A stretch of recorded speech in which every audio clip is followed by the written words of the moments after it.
All right, Shalom. I want to give all praises, honor, and glory to Yahweh, by Hashem, Yahweh Shai, by Hashem, Rakak Wadash. I want to say double honors to the apostles and the elders at Great Millstone for teaching His word in truth and sincerity and for ruling well. And salutations to my fellow Akim across the four corners of the globe, preaching and prophesying in the name of Yahweh, by Hashem, Yahweh Shai. Hey, this is the brother Gabar Yahweh from GMS Hawaii, coming to you with another lesson. And it's going to be a commentary on this video. I watched the whole video, but I just brought it back some. This is the video by Apostle Tahar. They all know that we are Israelites, but refuse to admit it. Okay, and so my commentary on this lesson that Apostle Tahar brought out, because right now you see a major explosion of what these so-called theologians are calling Hebrew Israelism, and as Vocab Malone says it. This gentleman right here, he's also like a semi-apologetics, urban apologetics too, but with a focus on Africanism and how it pertains to the so-called Negro here in America today. And one thing that struck me was that for all of the degrees, for all the so-called history that these people claim that they're experts in, whether that be old ancient biblical history, the New Testament, or modern history as it pertains to Christendom, these people don't really research. They don't read books. They don't, not necessarily, not when I say they don't read books, they don't read books that were highly big, you know, works in history. And like two books that I want to speak about. The first book is this book right here, Babylon, from Babylon. Uh, so okay, from Babylon to Timbuktu. All right, from Babylon to Timbuktu by Rudolph R. Windsor. This is a book that we use whenever we bring out certain portions of history as it pertains to the Israelites. Because our history has been painted over by our enemies. Okay, real quick, I always like to start off with a scripture. This is Isaiah chapter 29, verse 16. Isaiah chapter 29, all right, verse 16. Yep. Isaiah 29:16. Surely your turning of things upside down shall be esteemed as the potter's clay.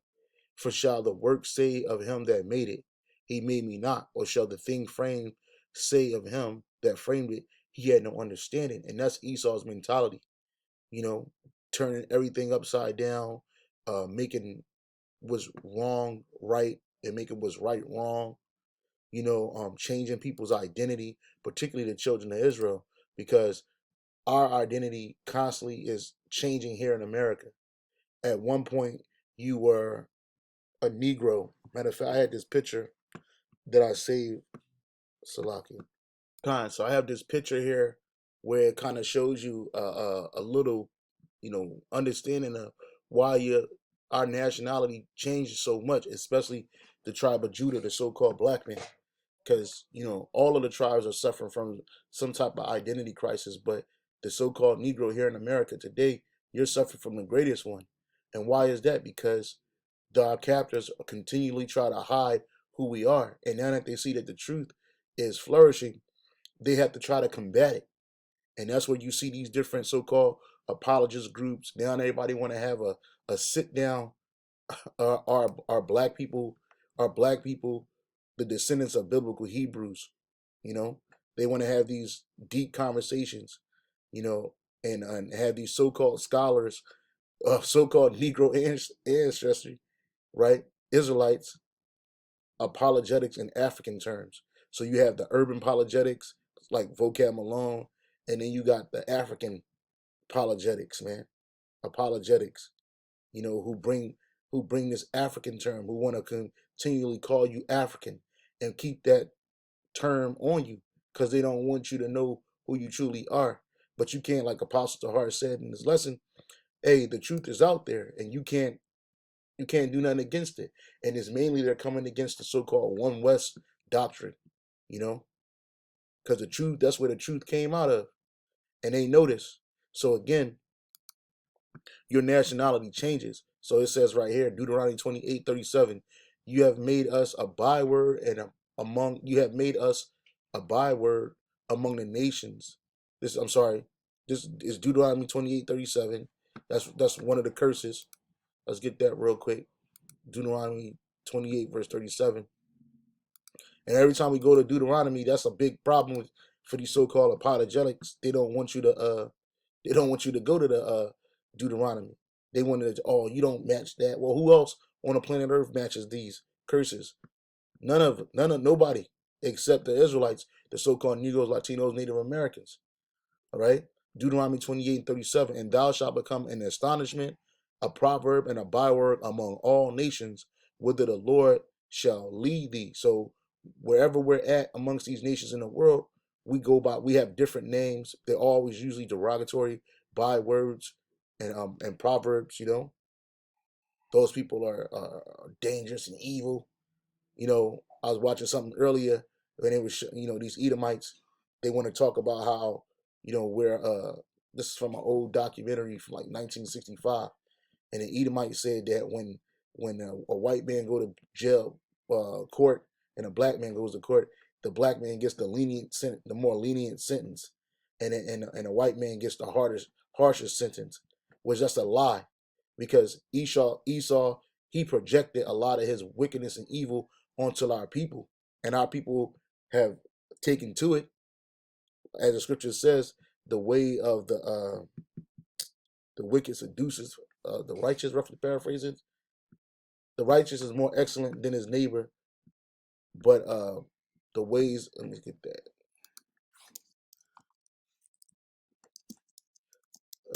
I don't mean to veer off.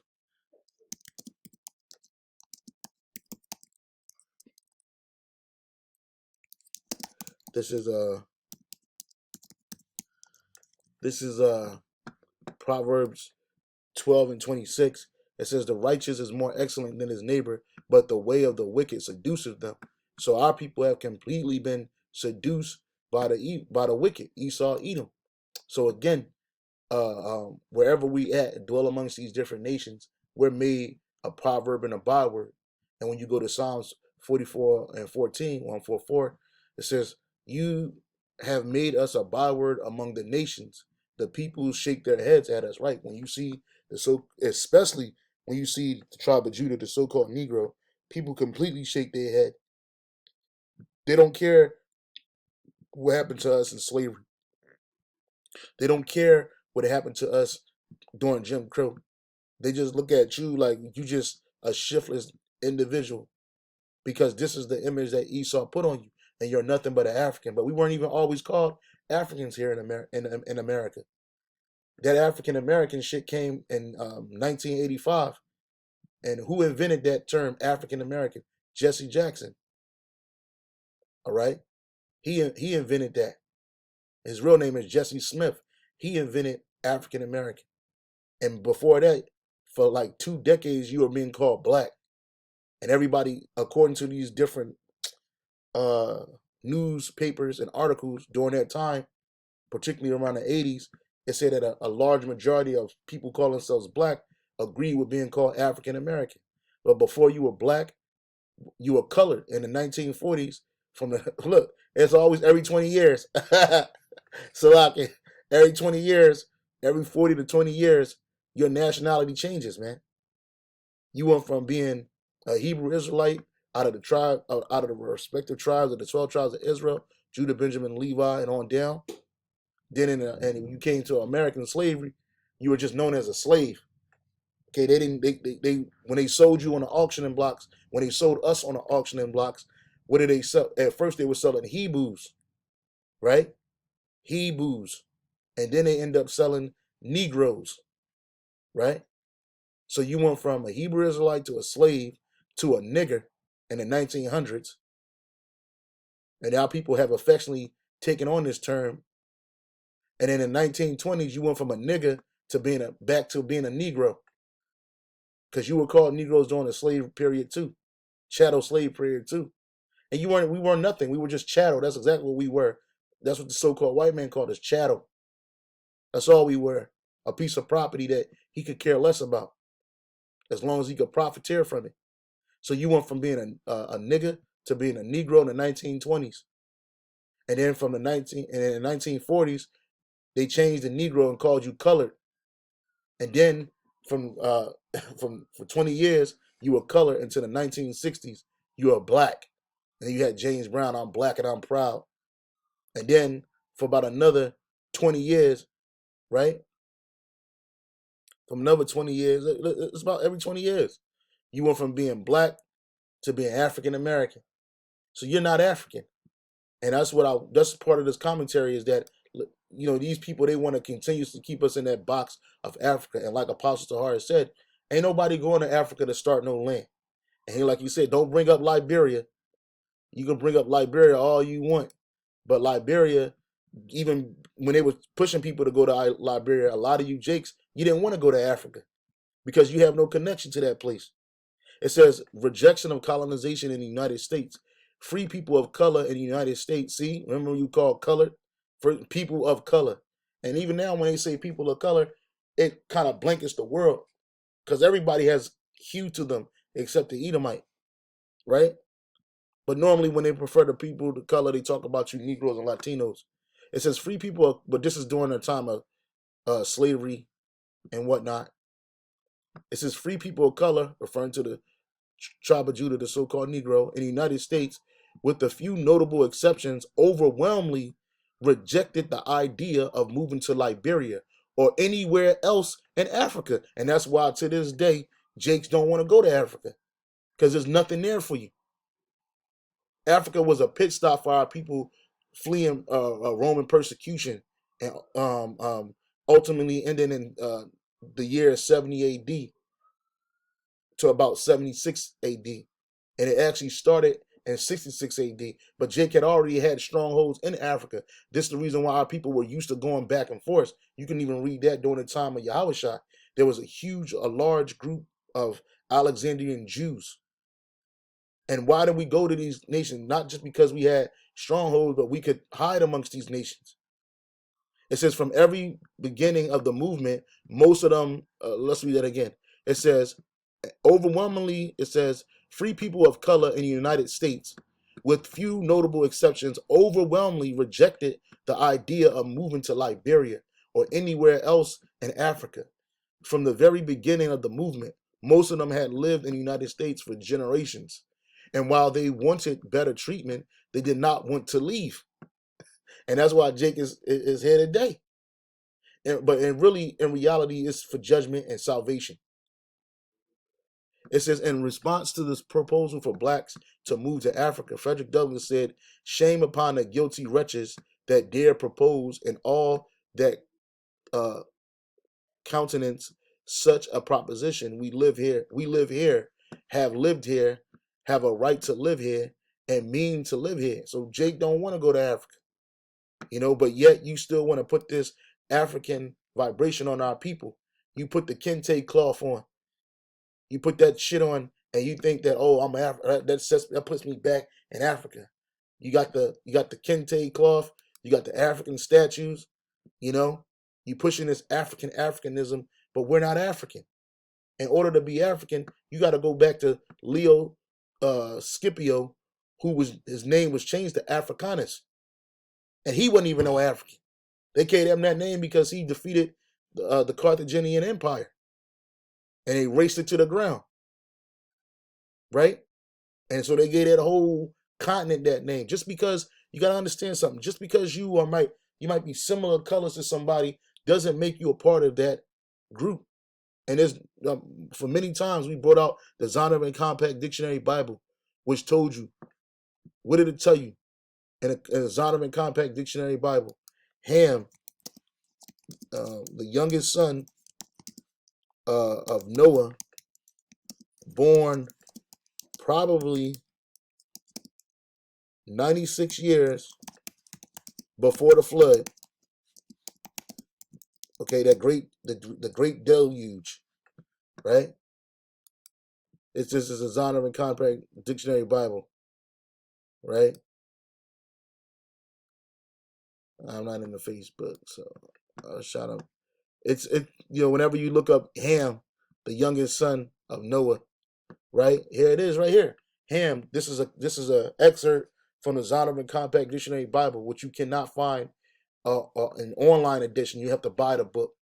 But it says Ham, the youngest son of Noah, born probably about 96 years before the flood, and one of the 8 persons to live through the flood.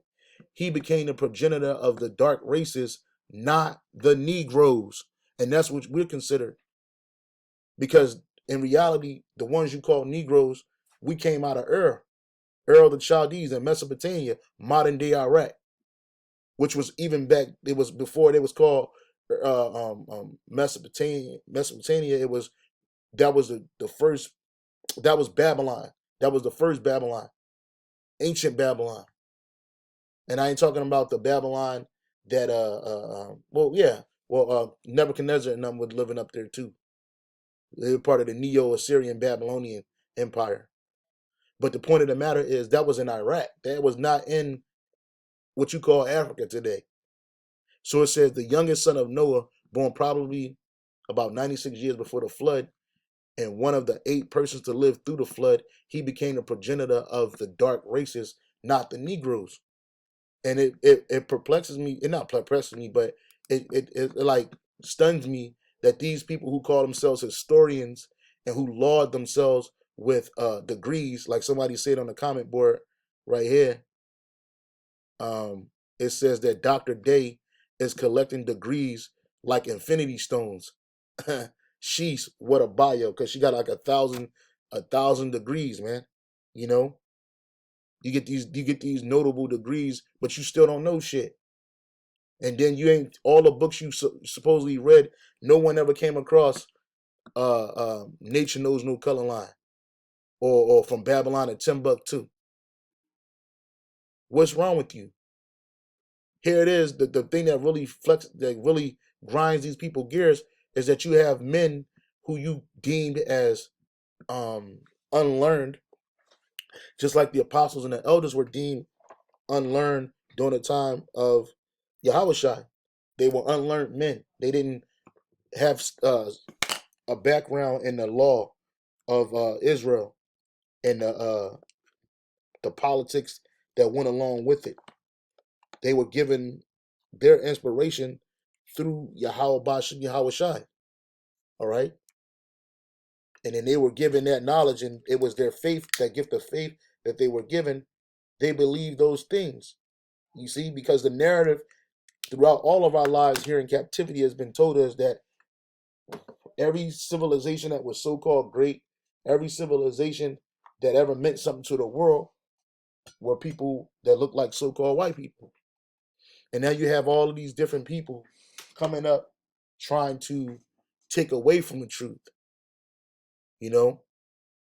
And not only are the so called black people in America descendants of the biblical Hebrews, but also the so called Latinos, Native Americans, Seminole Indians, Mexicans, Hispanics, in North, Central, and South America, as well as the Caribbean islands and all throughout the world. And we look like other nations. But you can't hear that. The biggest thing is black people, black people, black people. Why? Why? Because you know that the tribe of Judah is going to rise up first. So let's exit out the so-called Negro. You're just African. And when they call you African, they just put you in a box. But you and I all know that we have no connection to Africa. As much as you go there, and as many as Israelites that live there, because not every one of the tribe of Judah, Benjamin, and Levi were drug out of Africa. The bulk of the slaves came from Africa, but they don't tell you that slaves came from Europe first. Matter of fact, let me get that. Let me get that. Right? And this just is a commentary. So if I ain't bringing out a lot of scriptures, Salaki, I'm gonna bring out some scriptures though. But let me bring this out real quick. This is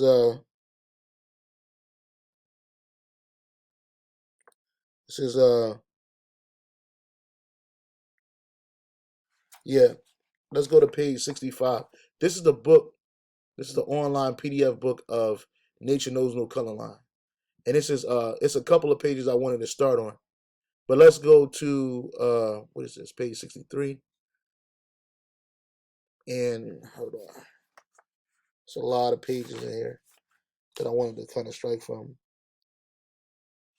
Yeah, let's just go straight to this. This is page 63. It says the Jews also brought in much Negro strain. So if the Jews are so-called white people, how can they bring in much Negro strain? Some of the noblest of the Sephardic families, aristocrats of Jewry, were Negroes. Isaac da Costa mentions sons and grandsons of Don Jachia ben Jizek, okay, who were royal treasurers, court physicians, astrologers, and royal favorites at the court of Castile in Portugal, one of whom was Don David Negro, with who with another illustrious Israelite, Don Judah, in the following year followed Donna Leonora, widow of Don Ferdinando, whose favorite they had been in Castile. His name, Negro, is derived, according to the author of the Shalith, from Dos Negros, one of three uh, signaries which were given to his progenitor by the king of Portugal. You see? But they don't tell you this. You don't, people, they're not looking at, what are you looking at? You go into these theologian schools and you're learning nothing. You're learning a bunch of crap. And why? Because they're giving you a narrative from an Edomite perspective. But yet you have scholars who go into these books, and there are plenty of Edomite scholars that go into these books that J.A. Rogers had to go through to get this information.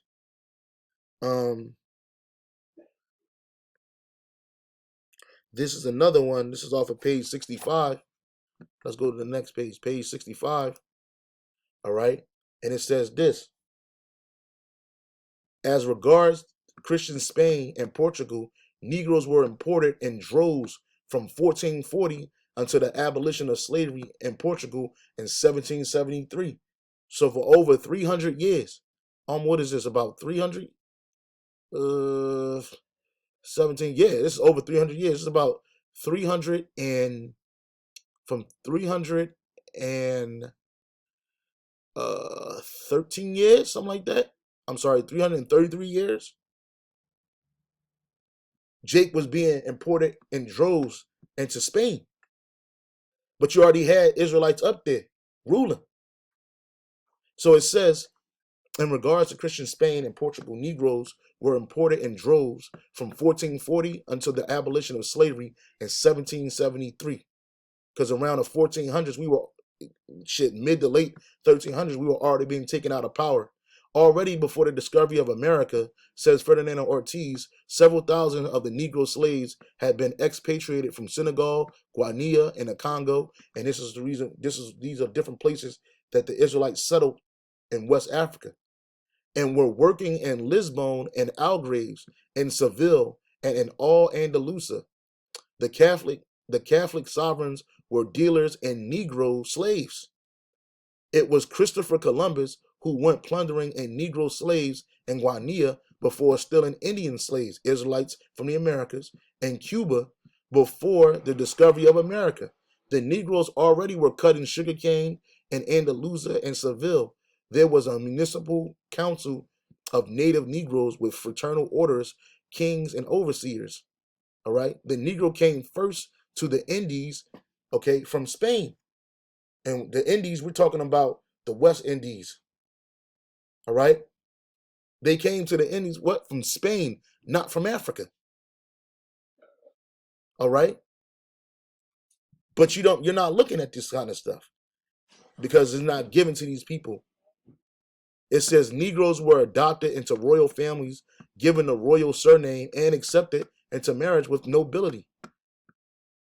You know, let's keep on reading. Let's go to page 123. All right. Page 123.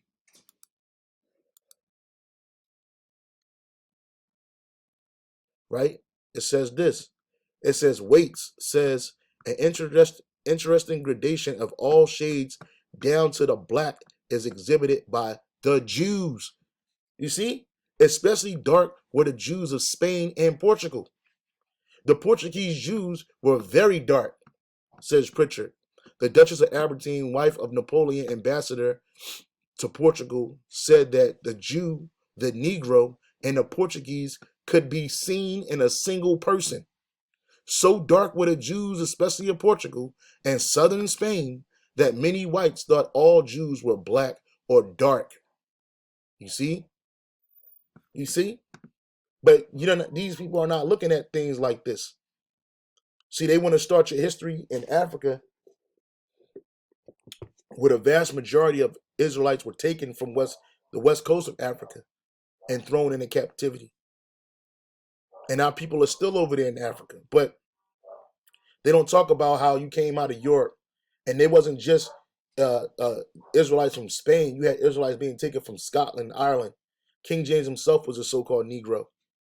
A lot of these people that you think that you read about in the Middle Ages are people of so-called Negro descent, and they are all Israelites, whether they were following Islam or Christianity or some other wayward doctrine. They were Israelites, all right?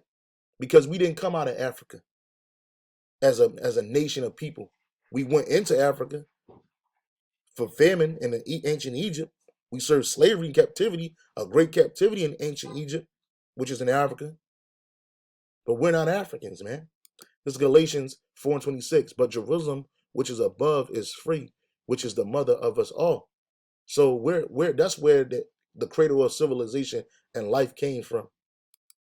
And these people can't understand why we associate ourselves with being Israelites. Well, we tell you all the time, it's faith and the spirit of truth of Yahweh Shem Yahushai. But you won't accept that. Romans 8 and 16, the spirit itself bears witness with our spirit that we are the children and mean sons of God. And why is the spirit of truth? These words that are written in the scriptures, they ring a bell with us. What happened to us as a nation of people, from the so-called Negro to the so-called Latino to the so-called Native Indian of Americas. What happened to us was said was going to happen to the biblical Hebrew Israelites. And then there's an overwhelming plethora of evidence here in North America and by different researchers and writers and historians that tell you there's an overwhelming amount of evidence to show that the so-called Native Americans were Israelites, are the lost tribes of the lost 10 tribes of the tribes of Israel. There's an overwhelming amount of information that shows you that. But these people, they want to focus on the black people, because they don't want Jake raising up. But it's too late. 2 Corinthians 4 and 3. But if our gospel be hid, it is hid to them that are lost. See, and this Israelite man, he's lost. This Israelite woman, she's lost. They can't see it because it's not given to them. Right? It's not given to them to understand the truth. They're going to know it when at the death by pain. Our forefathers came out of Ur. We ain't come out of Africa. And if it wasn't for Abraham going into Egypt and giving those, at the time, those Egyptian elders or whatever, the knowledge and wisdom, understanding of math, of astrology, through Yahweh Bashem Yahushai, they would have never known that kind of stuff, man. And this is what we're speaking about, what we're reading and speaking about, Salaki.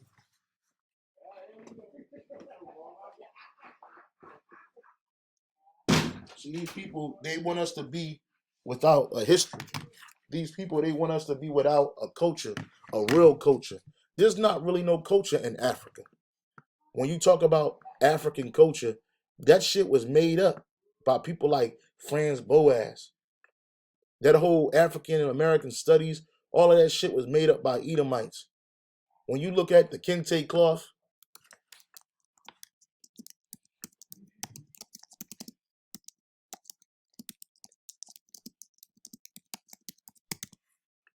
right, which is it came from Jakes in Ghana. It says kente may have developed from a variety of weaving traditions which existed in Ghana since before the 11th century, right?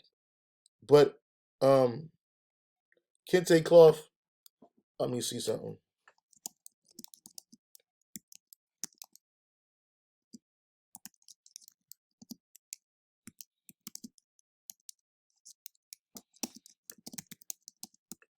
And Jake don't ask questions to Google. Yeah, when did kente cloth became popular? During the 1970s through at least the early 2000s. Kente cloth became regarded as a symbol of pride in African American identity and heritage, man. And so you see Jake still dressing in that 1970s shit. But this got nothing to do with us, man. I mean, in regards to our true nationality and our true culture. Okay? Again, we come out of Ur. When I say we, I'm talking about our forefather Abraham. And then then Isaac and Jacob, they their seed, which is us, inherited the land of Israel. All right. But we came out of what they call the Levant or the Fertile Crescent. All right. You see, and Ur of the Chaldees this is Iraq, man. Today. It's called something you call Iraq today. All right. But our forefather Abraham came out of here. This is Genesis chapter 12, verse 1. It says, Now the Lord had said unto Abram, Get thee out of thy country, and from thy kindred, and from thy father's house, unto a land that I will show thee, and I will make thee a great nation, and I will bless thee. And that great nation that was made out of Abraham was ultimately Israel. And I will bless thee and make thy name great. And his name is truly still great. And thou shalt be a blessing. And I will bless them that bless thee, and curse him that curses thee. And in thee shall all families of the earth be blessed. Right? And in these nations, they call themselves blessed today. But our nation, we're not blessed here. We're not blessed down here. And then there's another one. This is from Genesis 11:28, showing you that we came out of Ur through our forefather Abraham. And Haran died before his father Terah in the land of his nativity, in Ur of the Chaldees. And Abraham and Nahor took them wives. The name of Abraham's wife was Sarai, and the name of Nahor's wife was Milcah, the daughter of Haran. All right. So it says, the father of Milcah and the father of Iscah, but Sarai was barren. Okay, you ain't got to read too more than that. It's just showing you that where our people came from. Genesis 15:7. And he said unto him, I am Yahweh that brought thee out of Ur of Chaldees to give thee this land to inherit. Let's go to Genesis 15:7 real quick. Genesis 15:7.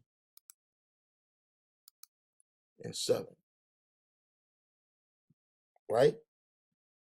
Because the Lord speaking to who? Abraham promised. Abraham promised his son. All right? And then the Lord said what? This is verse 6. And he believed in the Lord. Yeah, Abraham, our forefather, believed in the Lord Yahweh. And he counted it to him for righteousness.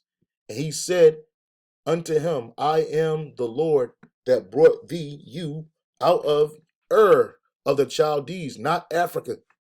Not Africa. All right? And ultimately we come from Israel because everything started there. This is the garden planted eastward in Eden. Idan, which is the whole earth. The earth was a paradise at one point, unlike what it is today. We came from here. And here's more proof. This is out of the book from Babylon and Timbuktu. This book right here. And when you go to the appendix or the notes, right? It says right here for the number 12 reference, it says Herbert Wendt, a German writer, says all indications point to the fact that Asia was the cradle of the black race, not Africa. It began in Babel. You see? And Asia, we ain't talking about China. We talking about what they call today Asia Minor. Where's that? Where's that? Slovakia. Yeah, what they call Asia Minor. This is where the cradle of so-called black civilization, the black race started. And when you say the black race, it's not referring to Ham's people. It's referring to the so-called Negro. Why? Because our forefather came out of here. You see Babylon right here, and then right underneath of it is Ur. All right, and this is modern day um, Iraq, man. You see, but these people, they don't do this kind of scholarly work. They don't even look it up. All you got to do is ask Google. And you got all this information at your hands. This shouldn't be a debate. All life didn't start in Africa. That's a narrative created by Esau Edom. Okay, that's a narrative that was created for you to keep you blinded. When you look up the fathers,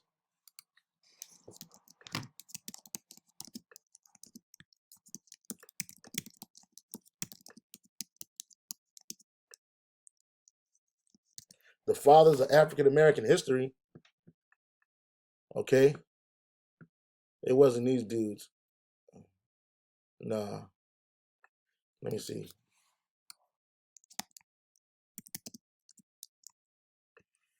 Yeah, people like this guy. He's one of the forefathers of American anthropology as well as African American history. This dude, Franz Boas. Let me see if I can find it. Yep, yep, yep. Franz Boas. It says the emphasis also led Boas to conclude that anthropologists have an obligation to speak out on social issues. Boas was especially concerned about racial inequality, which his research indicated not biological origins, but rather social. Boas is credited as the first scientist to publish the idea that all people, including white and African Americans, are equal, blah, blah, blah, blah. It's a lie, we're not equal. But I know, yeah, Boas' closing advice is that African Americans should not look to whites for approval and encouragement, blah, blah, blah, blah. But I know him and another guy, they were the founders of that black African American history. I'm not trying to hold you up and look this stuff up, but you can look it up yourself. Listen, but I know he was the father of anthropology as well as let me see. Let me see something.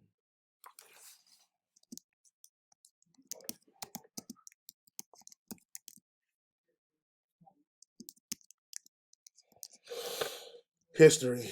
Um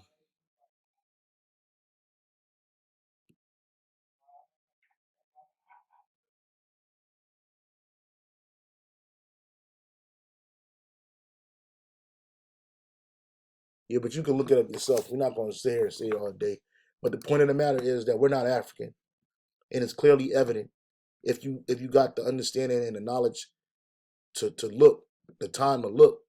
We came from Ur of the Chaldees, and just because somebody is the same color as somebody doesn't make them the same nationality. That's like telling Chinese people they're the same as Japanese people, and they're not. One is a Moabite, the other is an Ammonite. Okay, so I kind of just wanted to bring this out here. All life wasn't centered in Africa, nor was all so-called black people centered in Africa. There have always been people of color, brown hues, and we're not black. We're different shades of brown. So this is my commentary on the video that Apostle Hart did. They all know that we are the Israelites, but refuse to admit it. And it's absolutely right.